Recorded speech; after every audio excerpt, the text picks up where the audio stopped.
नमस्कार दोस्तों, बहुत बहुत स्वागत आपका मेरे YouTube चैनल पर। मित्रों, पुस्तक समीक्षा कार्यक्रम में लाई हूँ आपके लिए एक नई पुस्तक। इसका नाम है भावनाओं के संचित मोती। अगर आपने चैनल को अभी तक सब्सक्राइब नहीं किया तुरंत करें और बेल आइकन दबाना ना भूलें। हाँ तो दोस्तों, मैं बात कर रही थी इस कविता संग्रह के बारे में। इसकी रचयिता हैं अरुणा चावा जी। जी दोस्तों, आप देख सकते हैं इनकी तस्वीर।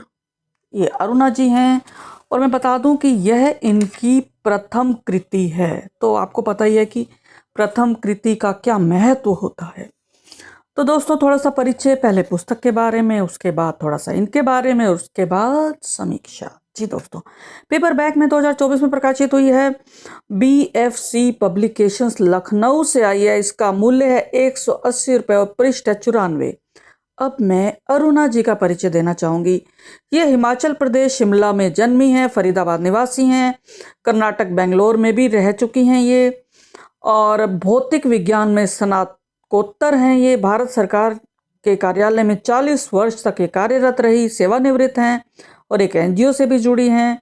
यह पुस्तक इन्होंने समर्पित की है अपने माता पिता, जीवन साथी, सदगुरु और अपनों को।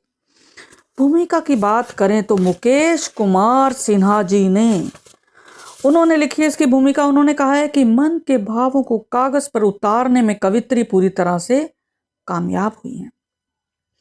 जीवन के विभिन्न काल खंडों में डायरियों पर अंकित रचनाओं को एक सूत्र में बांधकर कवित्री ने साहित्यिक जगत में अपनी उपस्थिति दर्ज करा ली। उनकी कोशिश को इसलिए सलाम करना जरूरी है कि उम्र के 74वें साल में भी उनके हौसलों में कोई कमी नहीं आई है। उनकी जिद और उनके हौसलों का नतीजा है भावनाओं के संचित मोती। और अब मैं बात करूंगी आत्मकथा के बारे में। तो अरुणा जी लिखती हैं कि अब जीवन की संध्या बेला में पुरानी डायरियां निकाल कर पन्नों को उलट पलट कर देखा तो लगा कि इनमें तो जीवन पथ के लम्हों के अनेक मोती कैद हैं। कुछ हिंदी में, कुछ अंग्रेजी में। वे सब छिटक कर बिखरने को आतुर थे। मन में विचार आया, क्यों ना इन संचित मोतियों की माला पिरोकर अपने प्यारों को समर्पित करते हुए आगे की पीढ़ियों को भेंट कर दूं, क्योंकि यही तो मेरी जिंदगी की सबसे कीमती जमा पूंजी है। हाँ तो दोस्तों, इन्होंने बिल्कुल सही कहा और सच में इनकी ये व्यक्तिगत भावनाएं ही हैं जो इसमें सिंचित हैं और संचित हैं। तो दोस्तों, अब मैं बात करूंगी समीक्षा की। यह इनकी प्रथम कृति है, प्रथम पुष्प। इसमें 43 मुक्त छंद गद्य कविताएं हैं। इसमें 2 खंड हैं। 35 कविताएं प्रेम आधारित हैं, जिसमें वात्सल्य रस और भक्ति रस है।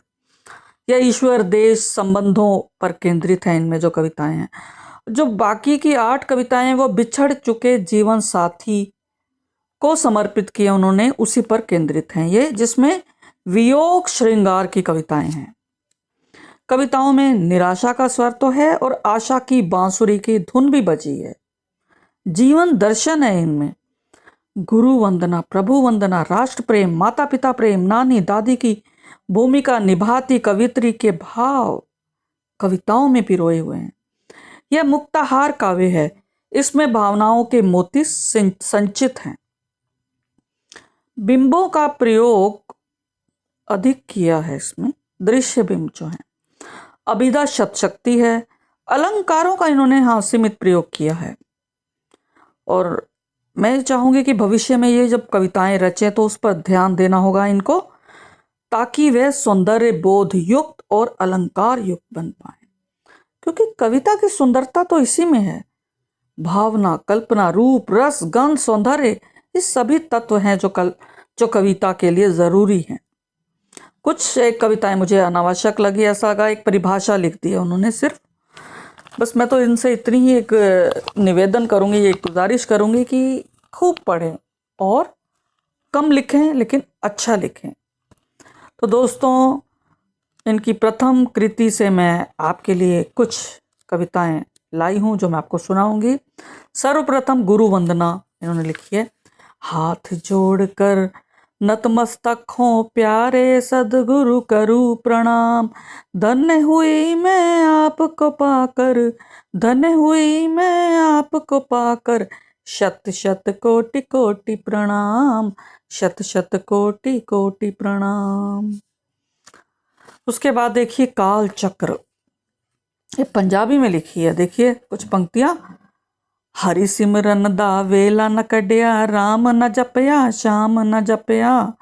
हरि सिमरन दा वेला न कड्या, प्रात वेला दिया किरणा न वेखियां, प्रात वेला दिया किरणा न वेखियां।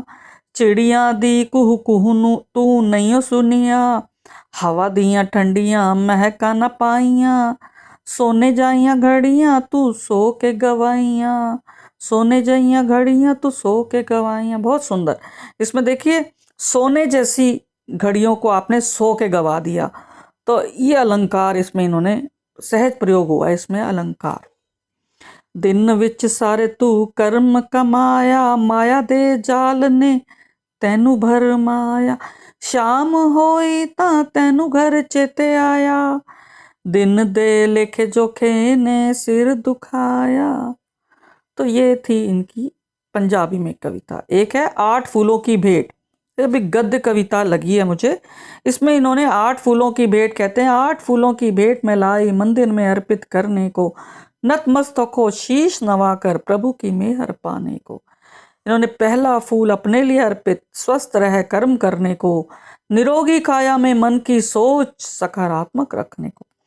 ऐसे ही दूसरा फूल निर्विकार भाव, तीसरा अहिंसा, चौथा क्षमा, पांचवा दया भाव, छठा शांति भाव, सातवां ध्यान साधना और आठवां फूल विनती का अर्पित, सिर्फ प्रेम प्रभु का पाने को, सत चित आनंद में डुबकी लगाकर प्रभुमय हो तर जाने को, प्रभुमय हो तर जाने को। आपने देखा कि अध्यात्म है इसके अंदर, भक्ति भाव।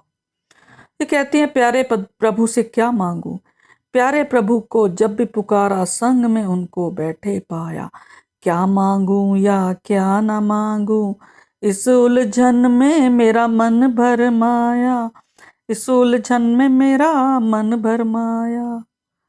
तो कुछ कुछ गेयता है इसमें, तो ये गीत तो नहीं है, कविताएं हैं। माँ को लेकर इन्होंने लिखा है कि फिर 98 वसंत जीते हुए अंतिम पड़ाव में माँ कहती थी, आंखों से दिखता नहीं, कानों से सुनता नहीं, ऊपर से बुलावा आता नहीं, मैं क्या करूं। दूसरे ही पल बच्चों जैसे ठहाका मार हंस देती, ना बाबा डर लगता है, जाना भी तो आसान नहीं, जाना भी तो आसान नहीं। बहुत सुंदर। पिता को लेकर भी लिखा है कि पापा की अलमारी खोली तो खजाना भरा पड़ा था। 17 कापियों में सजोए सद विचारों का ग्रंथ सजा हुआ था। करीने से रखी पुस्तकों का अंबर सजा हुआ था।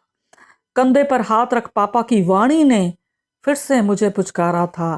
तभी लगा था तूफान के बाद कुछ भी नहीं थमा है, सब कुछ तो चल रहा है, सब कुछ तो चल रहा है।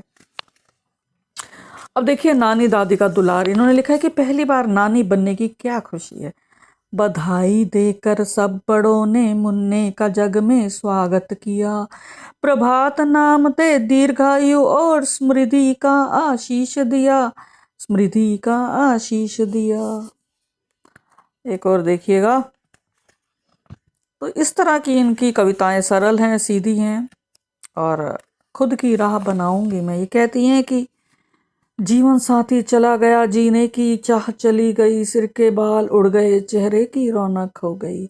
बहू बेटी कहती हैं मुझसे अच्छे कपड़े पहनो माँ, बिंदी में पापा की छवि उसको मत मिटाओ माँ, उसको मत मिटाओ माँ। बेटा भी कहता है मुझसे खुद की पहचान ना भूलो माँ, आंसू कमजोरी की निशानी उसको मत बरसाओ माँ। फिर अंतिम है कि फिर भी प्रण करती हूँ बच्चों, भीतर से नहीं टूटूंगी मैं, मजबूत बनूंगी, कर्म योगी बनूंगी, हिम्मत नहीं हारूंगी मैं, कि उनकी यादों के संग चलकर मंजिल तक पहुंचूंगी मैं। सिर्फ थोड़ा वक्त चाहिए, खुद की राह बनाऊंगी मैं, खुद की राह बनाऊंगी मैं, खुद की राह बनाऊंगी। और आखिरी की देखिए, आखिरी पंक्तियां, जन्म दिवस फिर उनका, ये भी पति को समर्पित। ये कहती हैं शिकायत नहीं, कुछ चाह नहीं था, बस शुक्रिया किया था मैंने। फूलों के संग झूलो और खुशबू बन महको, यही चाहा था मैंने। भोले बच्चे ही प्रभु स्वरूप, इस ज्ञान को महसूस किया था मैंने कि संग बीते लम्हों को याद कर खुश रहने का वादा किया मैंने, खुश रहने का वादा किया मैंने, खुश रहने का वादा किया मैंने। धन्यवाद दोस्तों, फिर मिलेंगे अगली कड़ी के साथ, तब तक मुझे आज्ञा दें। धन्यवाद।